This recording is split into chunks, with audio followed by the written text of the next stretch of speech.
Aloy, the children are hungry. Aloy, Ogechi called from the children kitchen, are hungry. a pregnant belly making it hard to stand for long. Aloy was sitting in the parlor counting coins, actual coins, one by one. Hungry? We ate yesterday. Yesterday was yesterday. Today is today. They need to eat before school. Aloy sighed like someone asked him to climb Mount Everest. He went to the kitchen and opened the cupboard. Inside was one half-spoilt yam and some dried garri. Perfect! Chukudi, Adieze, come and eat. 6-year-old Chukudi and 8-year-old Adieze came to the table. Their clothes were old and faded. Adieze's school uniform had been sewn so many times you could see all the patches. Aloy cut the rotten part of the yam, gave each child one small slice, and poured a tiny bit of garri in a cup. Share this and drink water to fill your stomach. Daddy, this yam smells bad, Adieze said. Smells bad? That's just your nose playing tricks. Eat it before I change my mind and take it back. Ogechi watched with tears in her eyes, but she said nothing. She had learnt that arguing with Aloy only made things worse. As the children left for school, their stomachs still empty, Chukwudi whispered to his sister, "When I grow up, I will never be like Daddy." That afternoon, Ogechi was too weak to go to the market. Aloy had no choice but to go himself. At the market, he went to Mama Ngozi's stall. "Good afternoon, Mama. How much is this tomato?" 500 naira for the basket. Aloy's eyes nearly popped out. 500? Are you selling gold? Are these tomatoes from heaven? People started turning to look. "Oga, if the price is too much, leave it and go," Mama Ngozi said calmly. No, I'll give you 150 naira, final price." 150 naira for a basket of fresh tomatoes? Oga, you're not serious. Please move, you're blocking my customers. Aloy didn't move. Instead, he knelt down, right there in the market, on his knees, in the mud. "Mama, please, I have a pregnant wife at home. My children are starving. Have mercy on a poor man." The whole market went quiet. People were staring. Some were shaking their heads. Others were laughing. Mama Ngozi was so embarrassed for him that she said, Okay, just stand up. Take it for 400 and go." 350. "Oga, get up and get out of my shop." After 30 minutes of this drama, with the whole market watching and recording on their phones, Mama Ngozi finally sold it to him for 300 naira, just to make him leave. As Aloy walked away proudly, carrying his small basket of tomatoes like a trophy, he heard people whispering, "That man is so shameless. I hear his wife is pregnant and suffering. He has money, oh. My cousin works at his bank. That man has millions, but acts like this." Aloy didn't care. He had saved 200 naira. That was all that mattered. The next day, Ogechi needed to go to the hospital for her pregnancy checkup. The hospital was far, and she was already 7 months pregnant.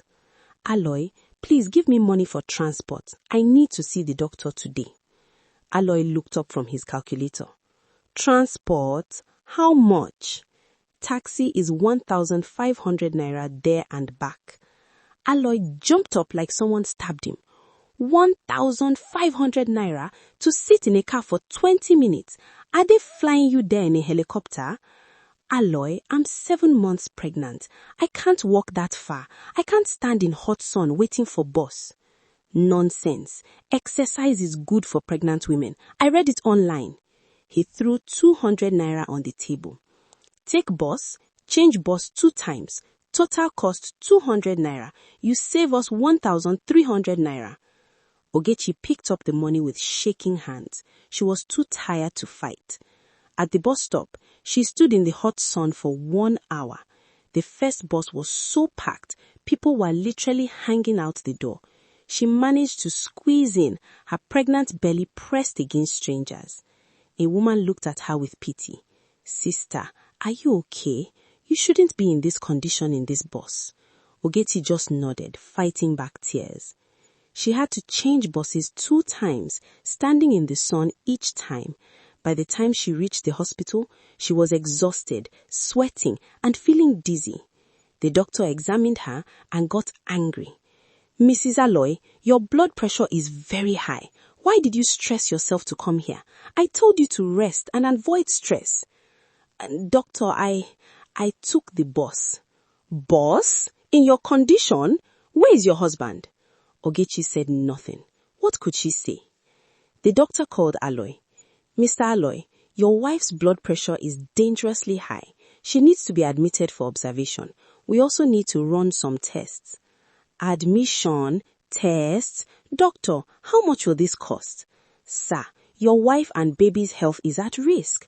We're talking about 80,000 naira for admission and tests." 80,000? Aloy screamed so loud the doctor had to move the phone away from his ear. "Doctor, please, can't you just give her some tablets and she goes home?"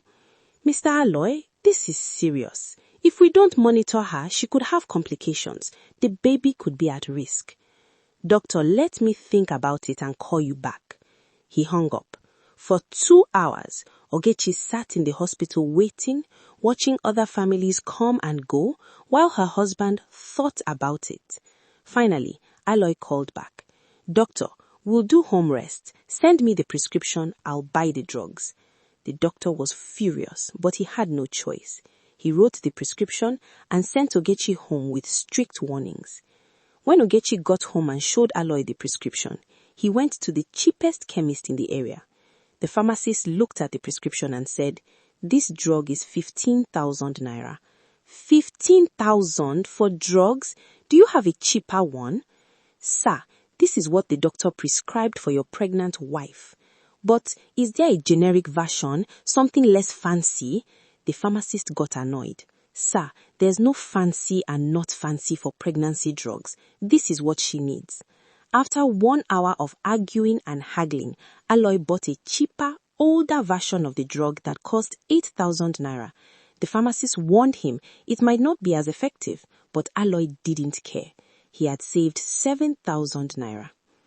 What Ogechi didn't know was that Aloy had a completely different life outside their home. Every Tuesday and Thursday evening, when he told Ogechi he was working late or attending business meetings, he was actually visiting his girlfriend, April. April was a beautiful young woman who worked as a receptionist. She lived in a nice apartment in a good part of town, and with her, Aloy was a completely different person. "Baby, I brought you something." Aloy would arrive with shopping bags full of gifts, expensive perfumes, new clothes, shoes, handbags. April would squeal with delight. "Aloy, you are too much. You spoil me." He would take her to fancy restaurants where they ordered expensive meals. He never complained about prices. He never brought out his calculator. He tipped waiters generously. "Babe, I'm hungry," April would say. "Let's go to that new Chinese restaurant. Order anything you want," Aloy would respond, smiling. He rented the apartment for her, 80,000 naira per month. He bought her a new phone, 250,000 naira. He gave her a monthly allowance of 100,000 naira for hair and nails. April thought Aloy was a rich, generous businessman who worked hard. He told her he was single, that he lived alone, that he was looking for the right woman to settle down with. She had no idea about Ogechi, about the 2 children wearing torn clothes. One day, April was at the salon getting her hair done, paid for by Aloy, of course. 2 women were sitting nearby, gossiping loudly. "You know that stingy man on our street, the one everyone talks about?" "Which one?" "The one who kneels down in the market to beg for price reduction?" "Yes, that one. His wife is pregnant and suffering. I hear she fainted at the hospital because he refused to admit her. He's so wicked. And you know what someone told me? He has millions in his bank. He's not even poor. He's just extremely stingy to his family." April's ears perked up. "Sorry, excuse me. This man, what's his name?" "Aloy. Aloy Okonko. You know him?" April's heart sank. Aloy Okonko. Her Aloy. Her generous, sweet Aloy. "Which street does he live on?" April asked, her voice shaking. The woman told her. That evening, instead of waiting for Aloy at her apartment, April went to his street. She waited and watched from a distance. She saw Aloy arrive at a small, run-down house. She saw a heavily pregnant woman come out to meet him, Ogechi. She saw 2 children run to hug him, their clothes torn and faded. She watched as Aloy immediately started shouting at them about something. She saw him count some money and hand the woman just a few notes. She saw the woman's defeated face. April felt sick to her stomach. This was the same man who just yesterday bought her a 150,000 naira handbag without blinking. The same man who spent 50,000 naira on dinner for just the 2 of them. She waited until Aloy left the house again, probably to come to her place. Instead of going home, she followed the pregnant woman. April watched Ogechi struggle to the market with her 2 children. She watched her count small coins to buy the cheapest vegetables. She watched the children stare hungrily at meat they couldn't afford. Finally, April approached her. "Excuse me, are you Mrs. Okonko?" Ogechi turned, surprised. "Yes? Do I know you?" "No, but I know your husband. Can we talk? Please, it's very important." They sat at a small buka nearby. April bought food for Ogechi and the children. Rice, chicken, plantain. The children ate like they hadn't seen food in days. "I'm April. I've been dating your husband for 6 months." Ogechi stopped eating. Her hands started shaking. "Wait, please listen," April continued, tears in her eyes. "I didn't know he was married. I didn't know about you, about these beautiful children. He told me he was single." April pulled out her phone and showed Ogechi everything. Pictures of the expensive gifts, receipts from restaurants, bank transfer alerts showing Aloy sending her money. Ogechi saw 100,000 naira sent to April just last week, the same week Aloy told her they couldn't afford her pregnancy vitamins. She saw a receipt for a 250,000 naira phone, more than what he refused to spend on her hospital admission. She saw pictures of Aloy smiling, laughing, happy, a version of him she hadn't seen in years. "That wicked man," Ogechi whispered, tears rolling down her face. "While his children are starving, while I'm taking buses pregnant, while we are suffering, he's spending millions on you." "I'm so sorry," April cried. "I would never have been with him if I knew. I'm not that kind of person. But now I see who he really is. He's not stingy, he's not poor, he's just wicked. He's choosing to make his family suffer." The 2 women sat there crying, while little Chukudi and Adeze ate their chicken, confused about what was happening. Finally, Ogechi looked up, her face now hard and determined. "He has humiliated me enough. He has made my children suffer enough. It's time for him to pay." April wiped her tears and nodded. "Tell me what to do. I'll help you. That wicked man needs to learn a lesson he'll never forget." For the next 2 weeks, April and Ogechi planned carefully. They became friends, united by their common enemy. April continued seeing Aloy, pretending nothing had changed. She would ask for huge amounts of money she didn't need. She asked for his credit card, lying that her mom was sick, that she needed the card to go take care of her mom. Without hesitation, Aloy gave it to her. Back home, Ogechi was now a different person. She no longer asked Aloy for money. She no longer cried when Aloy threw 1,000 naira for food on the table. Rather, she cooked delicious and appetizing food, just enough for her and the children. When Aloy asked for his food, she would give him back the 1,000 naira he had placed on the table earlier. Aloy didn't like this new development, but at least he was happy he wasn't spending. Maybe she has come back to her senses and realized that not everything needs money. Ogechi bought the children new school uniforms, new sandals and school bags, new clothes. Each money April collected from Aloy, she gave it to Ogechi. With the money, Ogechi opened a big fashion house. April helped her to import stock and trending clothes from Turkey, helped her employ a sales girl to manage the boutique, until all this was over. Back home, Aloy was restless as he noticed the huge withdrawals from the card. His balance was running low, yet his wife and children were glowing and eating as if they were royalty. He would check his phone constantly, refreshing his bank app over and over, his jaw clenching each time he saw another withdrawal. At dinner, he would force a smile while watching Ogechi serve the children rice and chicken, his mind racing with questions he couldn't ask without exposing himself. Ogechi, on the other hand, moved through the house with a lightness Aloy hadn't seen in years.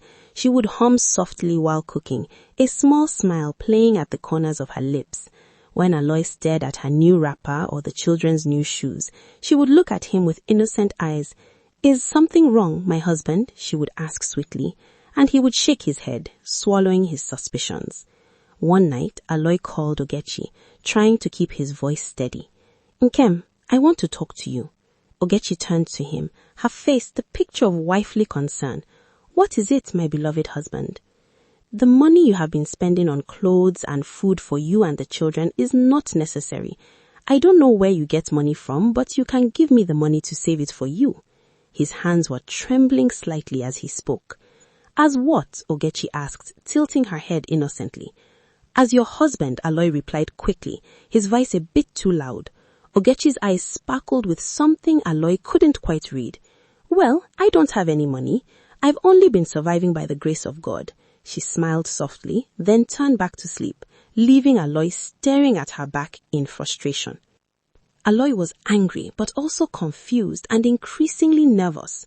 When Aloy visited April the next week at her place, he complained about her spending. "If you spend the whole money we have, how will I come to marry you?" "Oh, my sweet Aloy, do you want me going begging on the street when you are this rich? Don't you want me looking good for you?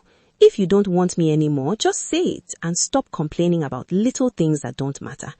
Aloy jumped up quickly. "I want you, my love. You are right. Money is not important. You are more important to me. I'm sorry if I hurt your feelings."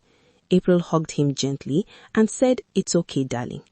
The next day, Aloy was watching the news when his phone buzzed.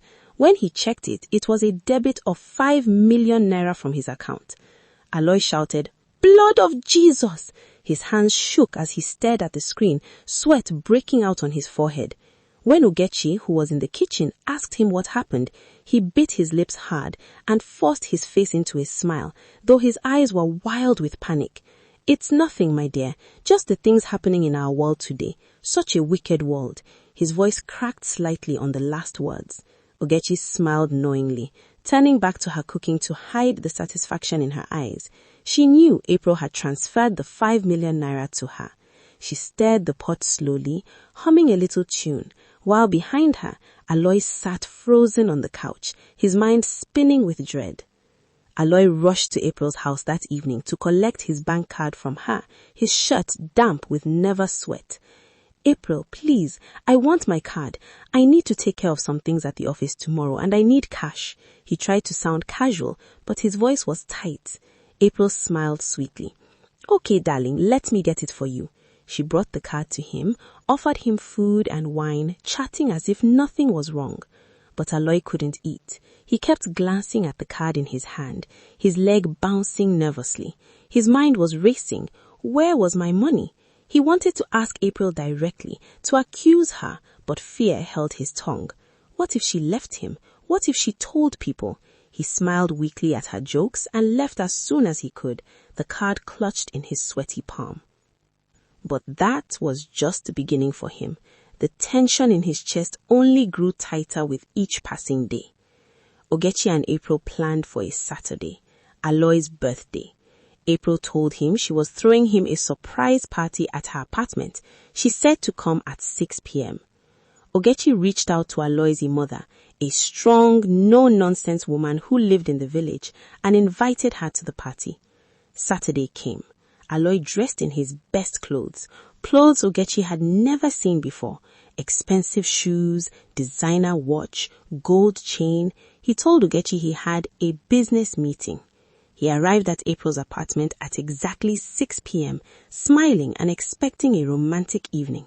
He opened the door and walked in. The lights came on. Surprise! But it wasn't the kind of surprise he expected. Sitting in April's apartment were his mother, his 3 brothers, his pastor, his 2 neighbors from his street, and Ogechi sitting right in the front with his children.